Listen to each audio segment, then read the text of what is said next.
Okay, सो अभी हम देखेंगे potential due to a solid sphere.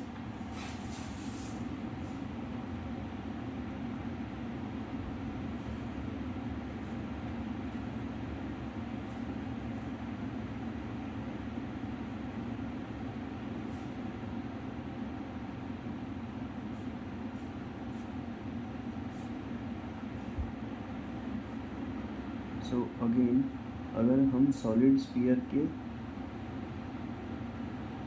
बाहर है तो ये पॉइंट पी है सपोज, तो V P R is greater than capital R, right. So V P यहाँ पे क्या आ जाएगा, जितना एक पॉइंट चार्ज के कारण आता है जो कि के क्यू बाय आर, राइट। अगर मैं इनसाइड द स्फीयर हूँ और मैंने ये यहाँ पे एक पॉइंट माना है जो कि आर डिस्टेंस दूर है, जो कि जे है। सो अगर मुझे वी जे निकालना है for R less than capital R, तो ये क्या होगा। सो यहाँ पे अगर इलेक्ट्रिक फील्ड की हम डायरेक्शन देखें तो वो इस डायरेक्शन में है, राइट। अगर हमारा आर वेक्टर जो देखे हम, वो भी इस डायरेक्शन में है, अगर मैं स्मॉल आर से कैपिटल आर की तरफ जाऊँ तो, right. So minus E dot D are, हम और माइनस है और ये होता है चेंज इन वी के बराबर, और ये हम स्टार्ट कर रहे हैं स्मॉल आर से कैपिटल आर की तरफ। अगर इसकी और इसकी दोनों की डायरेक्शन देखें तो सेम डायरेक्शन में है। सो ये आ जाएगा माइनस आर से capital R. Also E inside the sphere क्या होता है, ये आता है K Q small R by R Q, right, into D R. और डेल वी आर मतलब फाइनली हम यहाँ पे आ रहे हैं, तो ये आ जाएगा V capital R minus V small R. Initially हम यहाँ पे थे, राइट। अगर ये माइनस को मुझे हटाना है तो ये प्लस हो जाएगा, ये प्लस हो जाएगा, ये माइनस हो जाएगा और ये इधर चला जाएगा, तो वी आर की वैल्यू आएगी इंटीग्रेशन आर से R K Q R by R cube T R plus K Q by capital R, right. अगर इसको हम सॉल्व करें तो ये आएगा K Q by two R cube और ये आ जाएगा आर स्क्वायर आर से capital R plus K Q by R. ये आ जाएगा हमारे पास K Q by two R plus minus के Q by R square upon two R का cube plus K Q by R. So ये हो जाएगा three K Q by capital R by two R, और ये हो जाएगा माइनस का K Q by R cube upon K Q R square upon two R का क्यूब। इधर अगर हम ऊपर नीचे आर स्क्वायर से मल्टीप्लाई करें तो ये आर क्यूब हो जाएगा, नीचे एलसीएम हमारा सेम हो गया, तो ये आ जाएगा two R cube. K cube अगर कॉमन निकाल रहे तो ये हो जाएगा three R square minus small R square, right. तो इसको याद रखना है for R less than R, और ये for R greater than R. ये पैराबोलिक होगा और ये हाइपरबोलिक होगा, राइट। इसका अगर हम ग्राफ बनाएं तो r इक्वल्स टू 0 पे हमारी वैल्यू आ रही है थ्री के क्यूब बाय टू आर, तो ये हो जाएगा थ्री के क्यूब बाय टू आर, और ये हाइपरबोलिक है तो ये ऐसे होगा कब तक, r equals to capital R तक, और फिर ये हाइपरबोलिकली डिक्रीज होगा, राइट। इधर हमारी वैल्यू आ रही है K Q by are, right. ये प्रोपोर्शनल टू 1 आर है और ये एक पैराबोलिक कर रहा है, राइट। अभी पोटेंशियल निकालना हर एक का इज़ नॉट पॉसिबल, क्योंकि वो हम किसी के रेफरेंस में निकालते हैं, हम v इनफाइनाइट को 0 मान के निकालते हैं। लेकिन अगर मैं कोई ऐसा पार्टिकल ले लूँ, सपोज़ एक इनफाइनाइट लॉन्ग कंडक्टर ले ले, तो ये तो है ही इनफाइनाइट तक, तो हम वहाँ पे इनफाइनाइट पे पोटेंशियल को 0 नहीं मान सकते। तो हम यहाँ पे क्या करते हैं, पोटेंशियल डिफरेंस फाइंड करते हैं, राइट। तो ये अगर potential difference due to a infinite long conductor,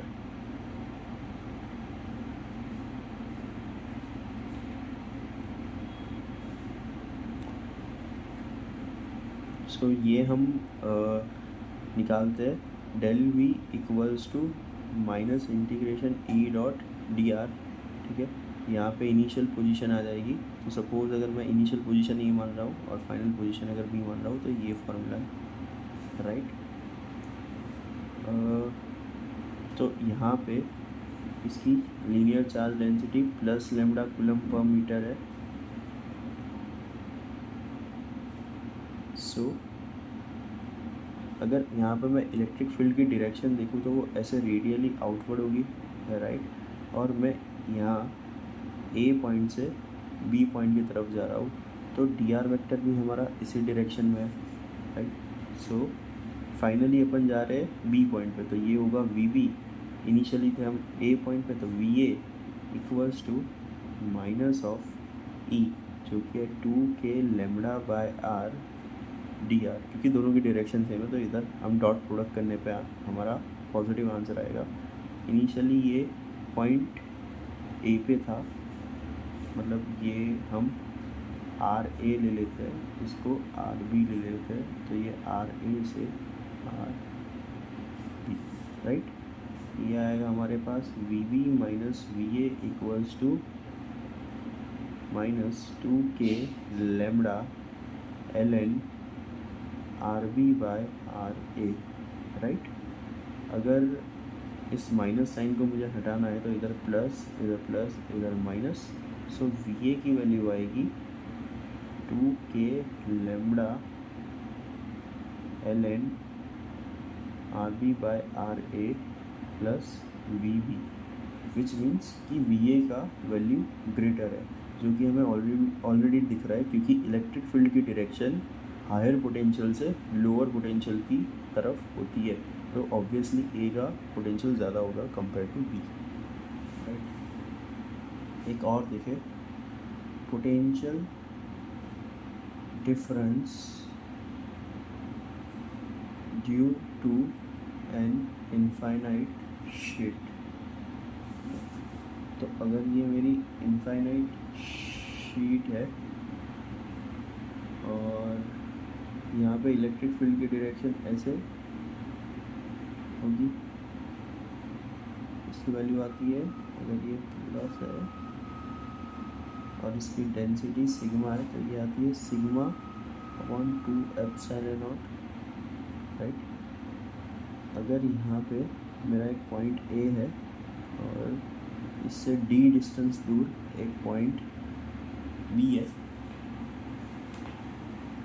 तो वापस dr की डायरेक्शन और इलेक्ट्रिक फील्ड की डायरेक्शन सेम है, राइट।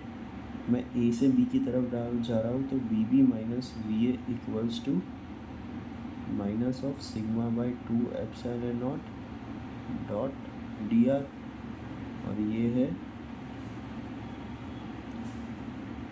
आर ए से आर बी, मतलब पॉइंट ए का डिस्टेंस फ्रॉम द शीट और ये है पॉइंट बी का डिस्टेंस फ्रॉम शीट, तो ये आएगा V B minus V A equals to sigma by 2 epsilon naught R B minus R A, जो कि डी डिस्टेंस है, तो ये आ जाएगा sigma by 2 epsilon not into D minus का, और अगेन मुझे अगर ये माइनस साइन हटानी है तो ये प्लस हो जाएगा, ये आएगा V A minus V B, और वी बी अगर उधर चला गया तो वी ए आएगा sigma by 2 epsilon naught D plus V B, which means again A का पोटेंशियल ज़्यादा है, बी का कम है, इसलिए इलेक्ट्रिक फील्ड की डायरेक्शन इस तरफ है, राइट।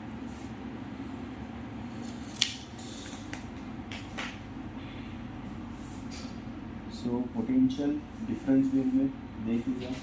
अभी हम देखेंगे इक्विपोटेंशियल सरफेसेस। सो इक्विपोटेंशियल सरफेसेस होती क्या है? सो अगर इसकी डेफिनेशन देखें तो ऐसी सरफेसेस या लोकसेस which have same potential or zero potential difference। मतलब कि ऐसे सरफेसेस, ऐसे प्लेन्स या फिर ऐसे लोकसेस जो कि जिनका पोटेंशियल सेम होता है और जिनका अगर हमने पोटेंशियल डिफरेंस फाइंड किया तो वो ज़ीरो आता है। लाइक सपोज अगर एक पॉइंट चार्ज है तो इसके कारण इलेक्ट्रिक फील्ड ऐसे रेडियली आउटवर्ड होगी, राइट। और जो इक्विपोटेंशियल सरफेसेस होंगे वो ऐसे स्फीयरिकली होंगे। मतलब कि अगर मुझे ये आर रेडियस का जो स्फीयर है यहाँ पे अगर मैं कहीं पे भी गया the potential is going to be same, right. और पोटेंशियल डिफरेंस अगर देखेंगे तो यहाँ पे भी के क्यू बाय आर, यहाँ पे भी के क्यू बाय आर, तो दोनों को सब्ट्रैक्ट करेंगे, finally we are going to get zero, right. So for point charge we have spherical equipotential surfaces, ठीक है। अगर मैं एक लाइन चार्ज के कारण देखूँ, इनफाइनाइट लाइन चार्ज के कारण, तो यहाँ पे सिलिंड्रिकल होंगे, राइट। ऐसे ये इलेक्ट्रिक फील्ड की डायरेक्शन ऐसे रेडियली आउटवर्ड होगी। अगर मैं इनफाइनाइट शीट के कारण देखूँ तो इनफाइनाइट शीट के कारण इलेक्ट्रिक फील्ड ऐसे कांस्टेंट होती है। तो ये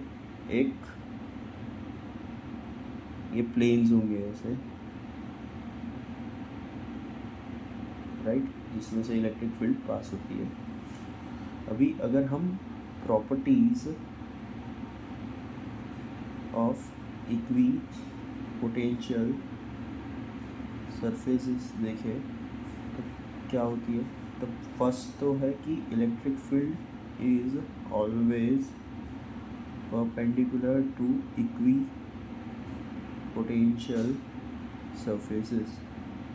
मतलब कि अगर यहाँ पे देखें तो ये ऐसे रेडियली आउटवर्ड है तो ये परपेंडिकुलर होगा सरफेस के, यहाँ पे ये परपेंडिकुलर होगा, यहाँ पे ये परपेंडिकुलर होगा। इन शॉर्ट ये सारे इलेक्ट्रिकल फील्ड लाइंस जो भी है वो सरफेस के परपेंडिकुलर होगा। अगर सपोज़ यहाँ पे भी देखें सिलेंडर वाले में तो ये ऐसे रेडियली आउटवर्ड होगा, राइट, और ये परपेंडिकुलर होगा। यहाँ पे भी देखें तो ये परपेंडिकुलर होंगे सारे, राइट। अगर सेकंड पॉइंट देखें तो work done in moving a charge in equipotential surface is zero. क्यों ज़ीरो भाई? क्योंकि डेल भी ज़ीरो है, डेल्टा भी हमारा ज़ीरो है, चेंज इन पोटेंशियल ज़ीरो है। चेंज इन पोटेंशियल ही होता है change in Q into delta we. Q into delta we हमको डेल्टा यू देता है और डेल्टा यू ही वर्क डन के बराबर होता है, राइट। सो अगर डेल्टा वी ही हमारा ज़ीरो है तो वर्क डन क्या आएगा? ज़ीरो आएगा, राइट। तो अगर सपोज़ मैं एक पॉइंट चार्ज को इस स्फीयर के अलोंग कहीं पे भी घुमाऊँ तो मेरा वर्क डन ज़ीरो होगा। अगर ये एक पॉइंट चार्ज को मैं ये सिलिंड्रिकल इक्विपोटेंशियल सरफेस के अलोंग कहीं पे भी घुमाऊँ तो ज़ीरो होगा। सेम वे यहाँ पे अगर एक चार्ज को मैं इस प्लेन के अलोंग कहीं पे भी घुमाऊँ तो वो ज़ीरो होगा।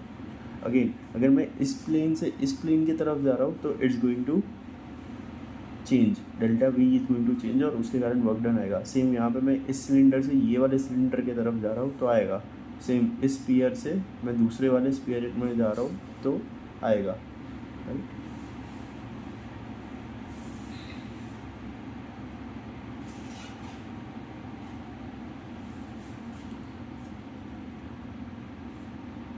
इसके बाद एक लास्ट टॉपिक हमारा बचा है, ठीक है, जो कि है कोलिजन्स पे,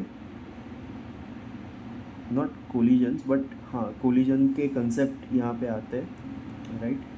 तो इसमें 3 टाइप के केस बनते हैं। फर्स्ट केस की अगर हम बात करें, केस 1, तो इसमें क्या होगा कि चार्ज एक Q1 है जो कि फिक्स्ड है और दूसरा Q2 चार्ज है जो कि मूविंग है। इसको अगर v वेलोसिटी दे दी तो, और क्योंकि यहाँ पे दोनों की पोलैरिटी सेम है तो एक पॉइंट पे आके ये Q2 और आगे नहीं बढ़ सकता, तो ये एक डी मिनिमम डिस्टेंस होगा।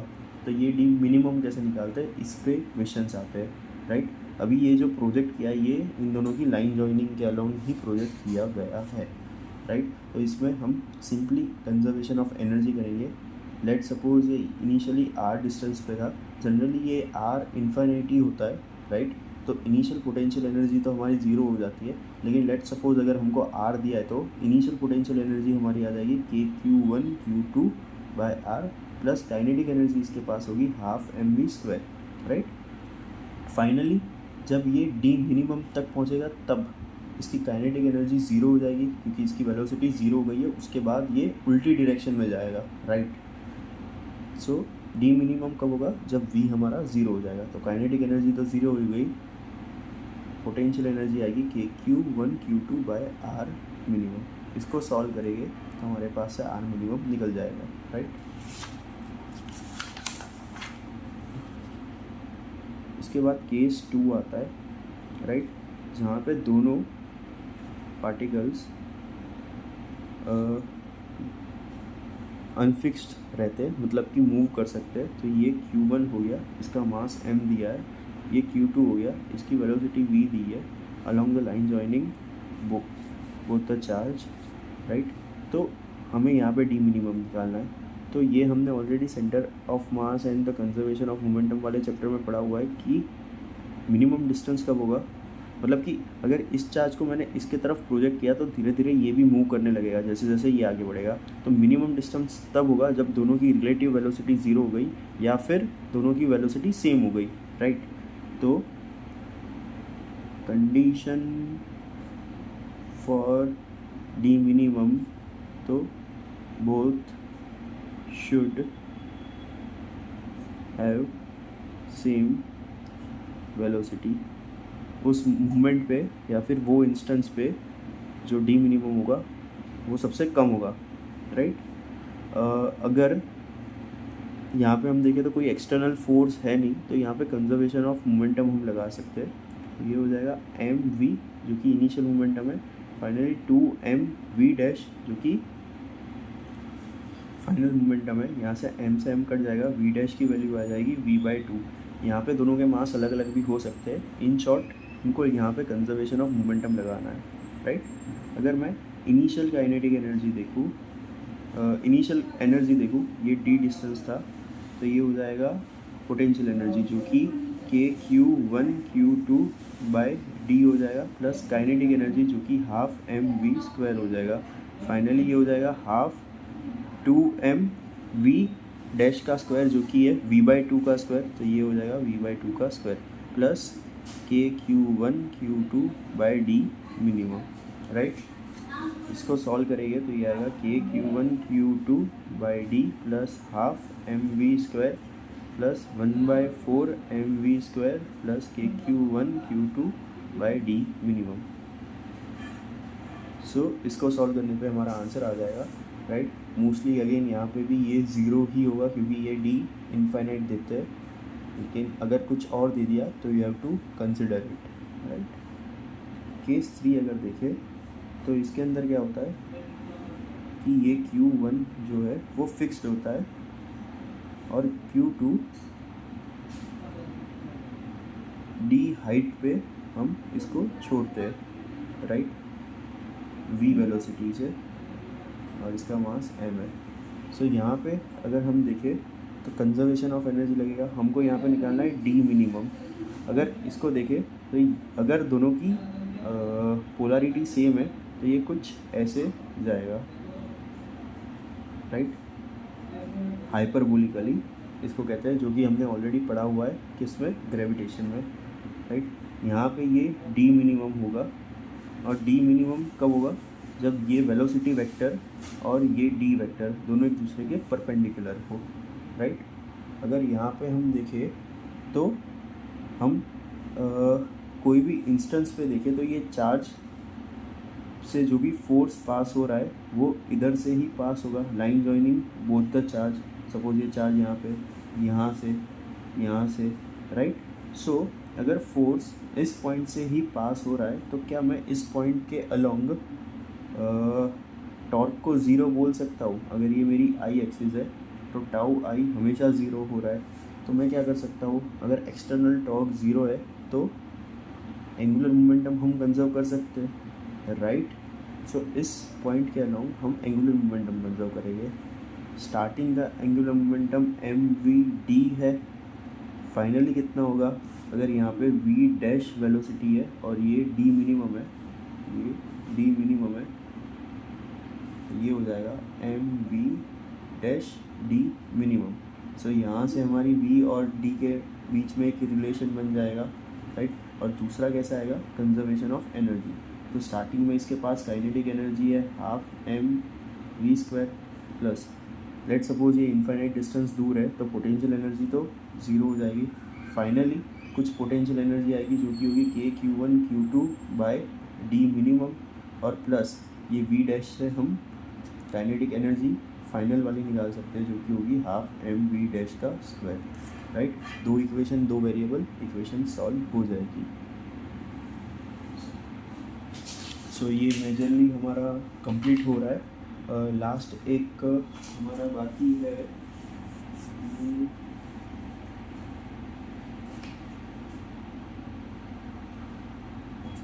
Self energy. So self energy क्या होती है, तो अगर एक हमारा सॉलिड स्फीयर है या फिर एक होलो स्फीयर है, सपोज यहाँ पे अगर मैं एक सॉलिड स्फीयर मानूँ तो ये बहुत सारे अंदर पार्टिकल्स होंगे, राइट। तो ये पार्टिकल्स को जोड़ के रखने के लिए भी हमें कुछ एनर्जी चाहिए, जो कि एनर्जी कौन देगा, स्फीयर खुद ही देगा। लेट सपोज अगर ये एनर्जी नहीं होगी तो ये वाला पार्टिकल इस वाले पार्टिकल को रिपेल करेगा, ये वाला पार्टिकल इसको रिपेल करेगा, इन शॉर्ट ये टूट जाना चाहिए। लेकिन ये जुड़ा हुआ क्यों है, तो ये कुछ एनर्जी के कारण है। ये अगर एनर्जी हमें निकालनी है तो कैसे निकालते हैं, तो पहले तो स्फीयर को तोड़ दो। तो अभी हम निकाल रहे सेल्फ एनर्जी